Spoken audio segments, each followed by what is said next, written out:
My name is Brother Basili Thomas Ndale. I am the headmaster of Scim Polytechnic Secondary School.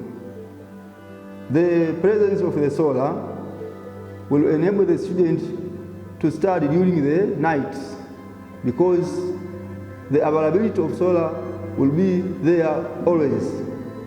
So it is now the free time for us to use the solar because there is no need of using a lot of money. Which is needed is also to use it for charging through the presence of the sun.